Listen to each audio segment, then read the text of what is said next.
دنیا میں کسی کو اپنا خلیل بناتا تو حضور علیہ الصلوۃ والسلام فرماتے ہیں میں ابو بکر کو اپنا خلیل بناتا، لیکن حضور علیہ الصلوۃ والسلام نے شعر فرمایا وَلَٰكِنَّ خِلَّةَ الْإِسْلَامِ أَفْضَلُ، کہ جو بھی یہ ٹھیک ہے کہ اگر میں کسی کو خلیل بناتا تو ابو بکر کو بناتا، لیکن جو اسلام کی خلت ہے، اسلام کی دوستی ہے، اسلامی بھائی چارہ ہے، وہ اس سے بھی زیادہ فضیلت والا ہے۔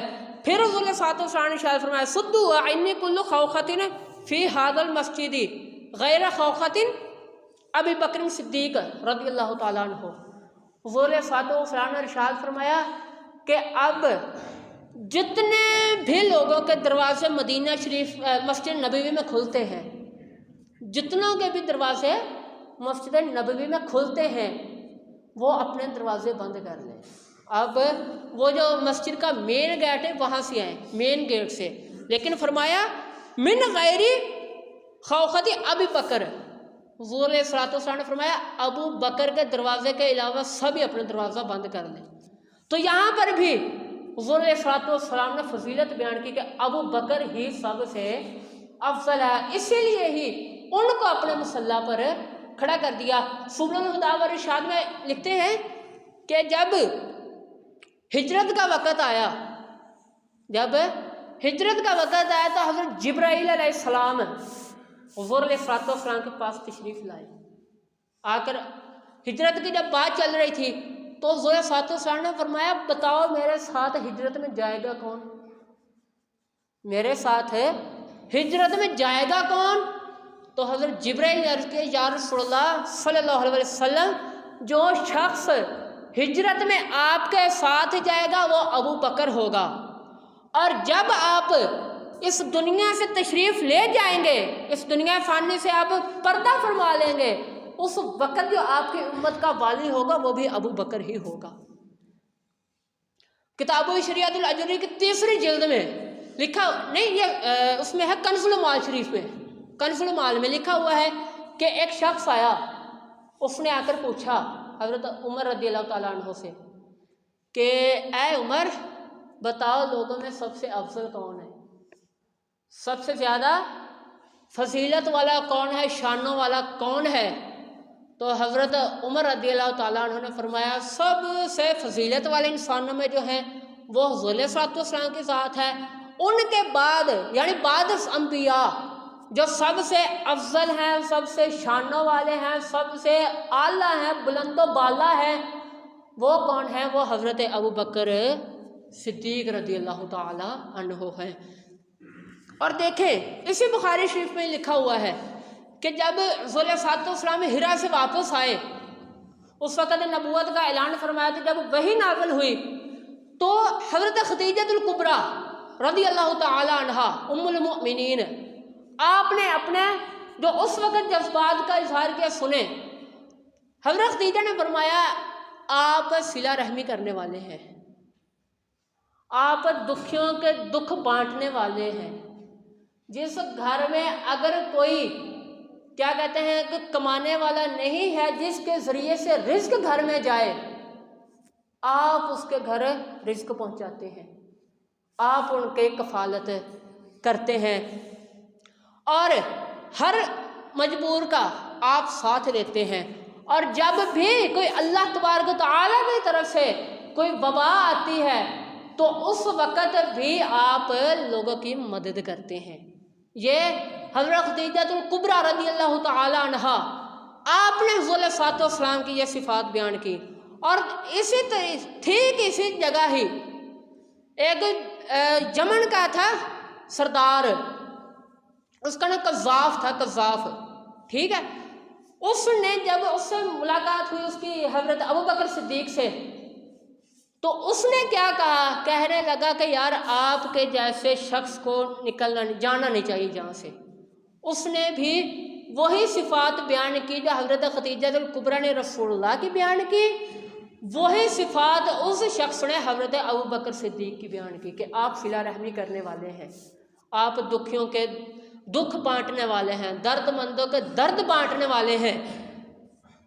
یہ جو صورت آئی ہے واللیل اذا یغشی والنہار اذا تجلی، یہ جو صورت آئی ہے اس کا شان نزول کیا ہے کہ جب حضرت ابو بکر صدیق رضی اللہ تعالی عنہ آپ حضرت بلال رضی اللہ تعالی عنہ کو خرید کر لائے اور آزاد کر دیا، تو اس وقت جو منافق تھے نا، منافق وہ کہنے لگے یہ ریاکار ہے، یہ ریاکاری کر رہا ہے، دکھاوا کر رہا ہے۔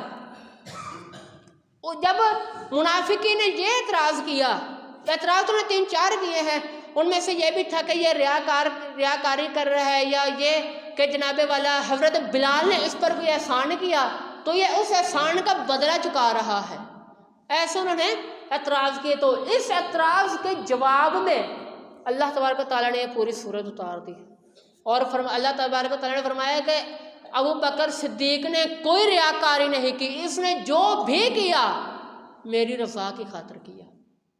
اعتراض کرنے والے کون؟ منافقین، جواب دینے والا میرا رب ہے۔ حضرت ابو بکر کی شان دیکھے، اعتراض کرنے والے ہیں منافقین، جواب دینے والا میرا خدا ہے۔ اور اسی طرح ہی اللہ تبارک و تعالیٰ نے ارشاد فرمایا، قرآن میں یہ آیت نازل ہوئی، رسول اللہ نے فرمایا لا تحزن ان اللہ معنا، لا تحزن ان اللہ معنا۔ آپ نے فرمایا اے ابو بکر پریشان نہ ہو، اے ابو بکر غمگین نہ ہو، ان اللہ معنا، بے شک اللہ تبارک و تعالی ہمارے ساتھ ہے۔ اب یہاں پر جو فتح کا مسئلہ چھیڑ لیتے ہیں، دیکھیں بات سنیں، حضور صلی اللہ علیہ وسلم نے یہ نہیں فرمایا کہ ان اللہ معنا فقط فی الغار، یا فقط فی السفر، یا فقط فی الہجرہ، یا فقط فی البدر احد، یہ نہیں فرمایا کہ اللہ تبارک و تعالیٰ صرف بدر میں ہمارے ساتھ ہے، یا احد میں ہمارے ساتھ ہے، یا اس غار میں ہمارے ساتھ ہے، یا ہجرت میں ہمارے ساتھ ہے۔ نہیں، اللہ تبارک و تعالیٰ نے مطلقاً فرمایا ان اللہ معنا، ضرور فرماتے ہیں کہ اللہ تبارک و تعالیٰ ہمارے ساتھ ہے، مطلقاً یہ بیان فرمایا۔ تو اس کا کیا مطلب ہوا کہ اے ابو بکر یہاں بھی اللہ تیرے ساتھ بھی ہے، میرے ساتھ بھی ہے، غار سے باہر جائیں گے تب بھی اللہ تمہارے ساتھ بھی ہے، میرے ساتھ بھی ہے، احد میں جائیں گے اللہ تمہارے ساتھ بھی ہے، میرے ساتھ بھی ہے، بدر میں جائیں گے اللہ تمہارے ساتھ بھی ہے، میرے ساتھ بھی ہے، خندق میں جائیں گے اللہ تمہارے ساتھ بھی ہے، میرے ساتھ بھی ہے، حنین میں جائیں گے اللہ تمہارے ساتھ بھی ہے، میرے ساتھ بھی ہے۔ ہاں یہاں تک اگر جب میں مزار میں چلا جاؤں گا، اس دنیا سے میں پردہ کر جاؤں گا، اس وقت بھی اللہ تمہارے ساتھ بھی ہوگا اور میرے ساتھ بھی ہوگا۔ یار دیکھیں، اگر کسی شخص کی تائید میں یا آپ کر دیں کہ مثال کے طور پر کوئی فیصلہ کسی جج نے کیا ہے تو ہم یہ کہتے ہیں یار اس کا فیصلہ غلط نہیں ہو سکتا، کیوں؟ اس کے ساتھ اللہ تبارک و تعالیٰ کی تائید ہے، اللہ تبارک و تعالیٰ کی مدد اس کے ساتھ ہے۔ تو آپ کا یا میرا کہنا یہ کوئی اتھینٹک دلیل تو نہیں نا کہ بس واقعی بس اب اس کے ساتھ مدد ہے ہی ہے۔ یہ تو ہم نے ایک اپنے طرف سے اندازہ لگایا ہے کہ یار اس کا فیصلہ غلط نہیں ہو سکتا، اس کے ساتھ اللہ تبارک و تعالیٰ کی مدد شامل حال ہے۔ لیکن جب بھی اللہ تبارک و تعالیٰ کسی پر رحمت نازل فرماتا ہے نا، کچھ لوگ ہوتے ہیں جن پر گناہوں کی وجہ سے اللہ تبارک و تعالیٰ برکتوں کے دروازے کھول دیتا ہے،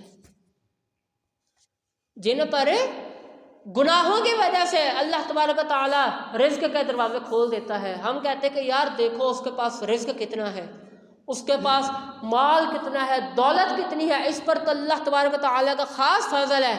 تو اللہ تبارک و تعالیٰ نے قرآن میں یہ ارشاد فرمایا کہ جب وہ سبق بھول گئے جو ہم نے ان کو سکھایا تو ہم نے ان پر دروازے کھول دیے، رحمتوں کے دروازے کھول دیے، رزق ان کو کر دیا۔ اور ایک جگہ اللہ تبارک و تعالیٰ نے یہ ارشاد فرمایا کہ جناب والا جو لوگ ایمان لائے ان پر بھی میں نے کتنا دروازے رحمت کے کھول دیے ہیں۔ تو رحمت کے دروازے دونوں طرف سے ہی کھل جاتے ہیں، گناہوں کی وجہ سے بھی اللہ تبارک و تعالیٰ رزق میں فراوانی کر دیتا ہے. کیوں؟ تاکہ اب یہ اور مجھ سے دور ہوتا جائے، اور مجھ سے دور ہوتا جائے، اور مجھ سے دور ہوتا جائے. اور کبھی انعامات نیکیوں کی وجہ سے رزق کھل جاتا ہے. کیوں؟ اب اس کی کیا وجہ؟ آزمائش ہے. اب اس کی وجہ ہے آزمائش. کیا میں اسے رزق دوں تو کیا یہ میری عبادت کرے گا؟ کیا یہ میرا حکم مانے گا؟ ایک یہ وجہ ہوتی ہے. دیکھیں آج کل علماء ہی، میں بہت سارے ایسے علماء کو جانتا ہوں کہ جناب والا جن کے پاس رزق بھی بہت ہے، مال بھی بہت ہے، بڑے بڑے ان کے پاس مدارس ہیں، بڑے بڑے علماء شیوخ میں ان کا نام آتا ہے، لیکن اس بات کی گارنٹی میں دیتا ہوں کہ ان کے اوپر جو اللہ تبارک و تعالی نے فضل کیا، ان کو جو رزق دیا ان کی نیکیوں کی وجہ سے نہیں دیا. ان پر آپ ان کے کسی نے پوچھنا تو میں باہر بتا دوں گا ان کا نام بھی کیا ہے. آپ ان پر اگر اللہ تبارک و تعالی نے رزق کا دروازہ کھولا ہے، وہ اس وجہ سے وہ ابو بکر کے خلاف باتیں کرتے ہیں، گنواتے یہی کہ وہ ہمارے ہیں، لیکن نہیں، وہ دوسروں کے ہیں. اور حضرت ابو بکر صدیق رضی اللہ تعالیٰ عنہ آپ کے خلاف باتیں کرتے ہیں.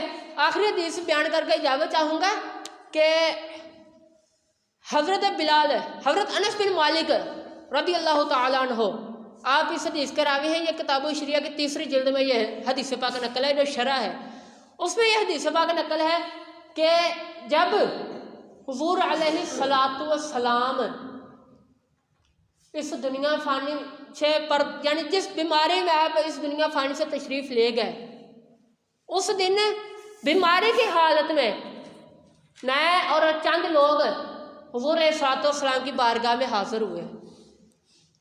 حضور علیہ الصلاۃ والسلام کی بارگاہ میں حاضر ہوئے اور حاضر ہو کر عرض کی یا رسول اللہ صلی اللہ علیہ وسلم، آئیں جماعت کروائیں، آئیں نماز پڑھائیں.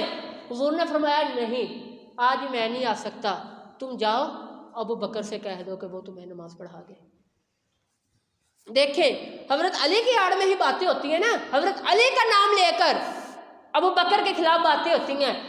تو جب یہ بات ہوئی تو حضرت ابو بکر صدیق رضی اللہ تعالیٰ عنہ آپ نے امامت شروع کروائی. تو حضرت انس بن مالک فرماتے ہیں کہ رسول اللہ صلی اللہ علیہ وسلم نے اپنا جو پردہ تھا نا وہ سامنے سے ہٹا دیا، اور ہمیں ایسے محسوس ہو رہا تھا جیسے موتی چمک رہے ہیں، ہیرا چمک رہا ہے اور اس کے اوپر سیاہ کلر کا کپڑا ڈالا ہوا ہے، ایسے حضور علیہ السلام چمک رہے تھے. تو حضرت علی رضی اللہ تعالیٰ عنہ آپ فرماتے ہیں کہ حضرت ابو بکر صدیق کو، حضرت ابو بکر صدیق کو رسول اللہ نے میری موجودگی میں مصلی پر کھڑا کیا ہے. میں بیمار بھی نہیں تھا، میں غیر حاضر بھی نہیں تھا. حضور علیہ الصلاۃ والسلام میری شانوں سے بھی واقف تھے کہ میرے کیا مناقب ہیں، رسول اللہ نے مجھے کیا شانیں عطا فرمائی ہیں، اللہ تبارک و تعالی نے مجھے کیا شانیں عطا فرمائی ہیں. مولا علی شیر خدا فرماتے ہیں کہ رسول اللہ کو یہ پتہ تھا، لیکن پھر بھی میری موجودگی میں انہوں نے ابو بکر کو آگے کر دیا، ابو بکر کو مجھ سے فضیلت دی ہے. تو یار امت میں سب سے افضل جو ہے وہ حضرت ابو بکر صدیق رضی اللہ تعالیٰ عنہ ہے. یہ عقیدہ قطعی ہے، یہ نہیں کہ ظنی ہے کہ گمان میں یار ابو بکر پہلے، ابو بکر پہلے، نہیں. قرآن سے بھی یہی ثابت ہے کہ حضرت ابو بکر صدیق رضی اللہ تعالیٰ عنہ پوری امت میں سے افضل ہیں. حدیث سے بھی یہی ثابت ہے کہ حضرت ابو بکر صدیق پوری امت میں افضل ہیں بعد از انبیاء. اور اجماع امت سے بھی یہ ثابت ہے کہ حضور علیہ الصلوۃ والسلام کے بعد و دیگر انبیاء کرام کے بعد جو سب سے فضیلت والے، سب سے شانوں والے جو صحابی ہیں وہ حضرت ابو بکر صدیق رضی اللہ تعالیٰ عنہ ہیں. دیکھیں یار ان کی شان اور کیا ہو سکتی ہے، ان کی شان اور میں کیا بیان کروں. حضرت عمر رضی اللہ تعالیٰ عنہ جلیل القدر صحابی، جن کے بارے میں حضرت جبرائیل علیہ السلام اللہ تبارک و تعالیٰ کے پاس، رسول اللہ صلی اللہ علیہ وسلم کے پاس پیغام لے کر آئے کہ اے اللہ کے نبی، آپ ابو بکر حضرت عمر کے ذریعے کفار پر شدت کر دیجیے، ان پر آپ شدت کر دیجیے. عمر کے ذریعے۔ عمر تو وہ ہیں جناب والا نے سورج کو دیکھیں غصے سے تو سورج بے نور ہو جائے، زمین ہلتی ہو، حضرت عمر ایسے مارے کوڑا تو زمین رک جائے، آگ بڑھ رہی ہو مدینہ شریف کی طرف تو حضرت عمر کا کرتا آگے کر دیا جائے تو آگ پیچھے بھاگ جائے، جن کا نام سن کر شیطان بھاگ جائے۔ یار کیا شانیں ہوگی اس عمر کی۔ وہ عمر کیا فرماتے ہیں، عرض کرتے ہیں اے ابو بکر، ہاتھ جوڑ کر عرض کرتے ہیں اے ابو بکر آپ میری ساری نیکیاں لے لیں، یعنی وہ میری ساری نیکیاں لے لیں جن نیکیوں کی وجہ سے مجھے یہ مقام ملا، اپنی صرف 2 نیکیاں مجھے دیں، 2 نیکیاں۔ کون سی؟ ایک رات والی نیکی دے دیں اور ایک دن والی نیکی دے دیں۔ رات والی نیکی کیا؟ غار میں ناموسری 2.5 پہرا دیا، اور دن والی نیکی ختم نبوت پر پہرا دیا۔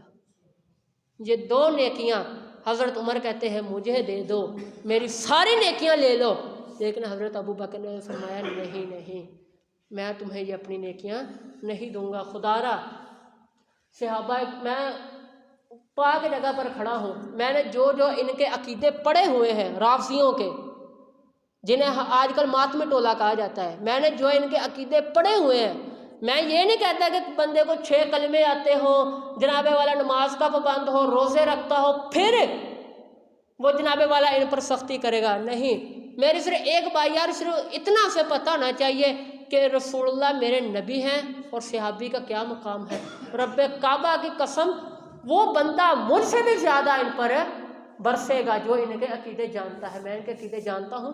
دعا ہے اللہ تبارک و تعالی ہمیں ایسے شریر انسانوں سے جو جناب والا حضرت ابو بکر کو